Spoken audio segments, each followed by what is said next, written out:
Bismillahirrahmanirrahim. Assalamualaikum warahmatullahi wabarakatuh. Sampurasun, selamat pagi sahabat-sahabatku, saudara-saudaraku serama Adam dan Sumi Hawa dimanapun berada. Semoga kita selalu ada dalam lindungan Tuhan Yang Maha Esa ya. Ya, sebelumnya saya ingin mohon maaf kepada semua sahabat-sahabatku, saudara-saudaraku serama Adam dan Sumi Hawa dimanapun berada. Mohon maaf lahir dan batin ya. Mohon maaf lahir dan batin. Ya, pada kesempatan pagi hari ini saya sedang berada di wewengkon Istana Luhur Sunda Kelapa Cigagala ya. Nah, ini adalah pesawahan yang berada di wewengkon atau wilayah Istana Luhur Sunda Kelapa Cigagala ya. Nah ya, bisa kita lihat di sini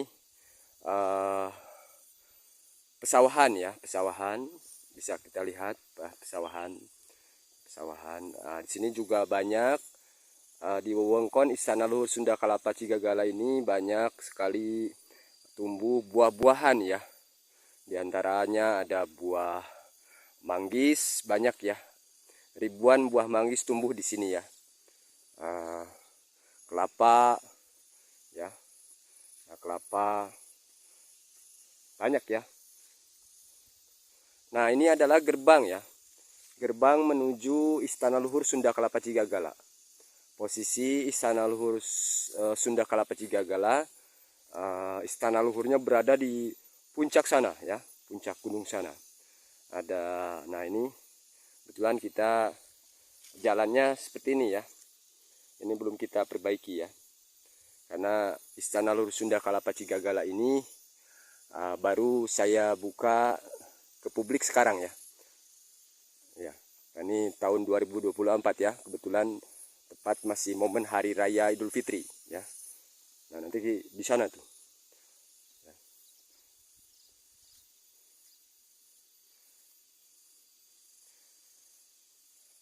Pokoknya di Istana Luhur Sunda Kelapa Cigagala ini surga ya, banyak sekali tumbuh jenis-jenis tanaman, obat-obatan dan buah-buahan ya. Buah-buahan durian, duku, manggis, kelapa ya, pisang, pokoknya hampir semua jenis buah-buahan dan ya banyaklah di sini tumbuh ya, begitu maksudnya. Itu saja sementara yang saya sampaikan, nanti kita lanjut lagi ya videonya ya. Saya akan pergi ke puncak dulu, ke istana dulu ya. Nah, saya akan ke istana dulu ya. Nah, ini belum diperbaiki nih jembatannya ya, sengaja.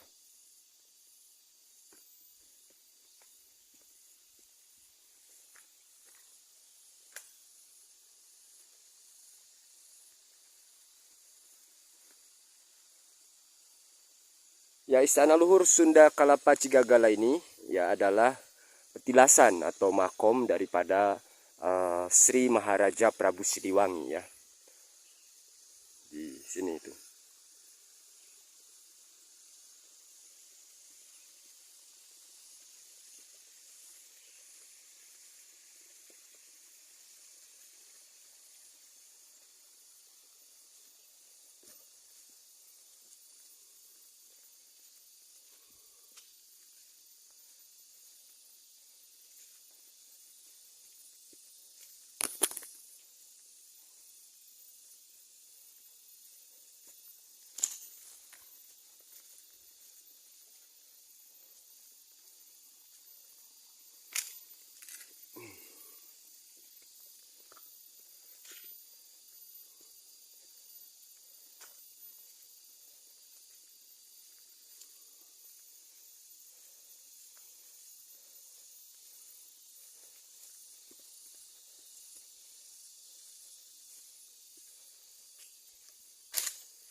Sampurasun.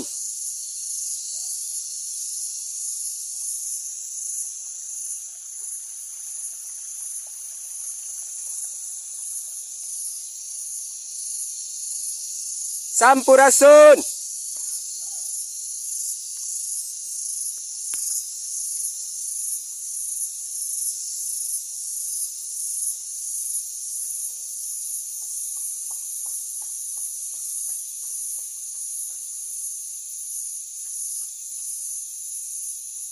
Nah, saudara-saudara, ini adalah air keabadian ya.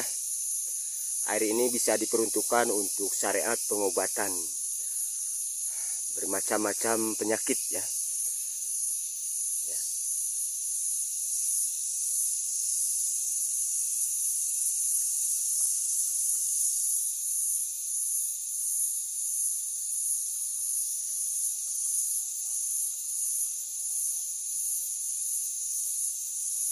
Ya, bisa kita lihat juga ini sungainya ya.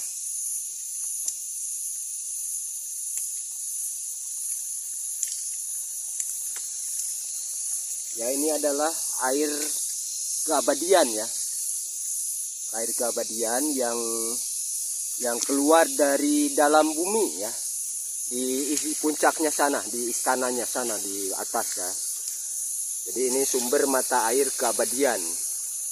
Ya, abadi karena sekalipun kemarau panjang, air ini tidak pernah surut ya, tidak pernah saat begitu. Ini bisa diperuntukkan untuk syariat pengobatan berbagai macam jenis penyakit ya, air keabadian ini. Posisi kita sekarang, aku berada di tengahnya, belum sampai ke istana luhurnya ya. Nah, ini air keabadian ini diminum saja ya, diminum mentah-mentah ya, tidak perlu dimasak ya.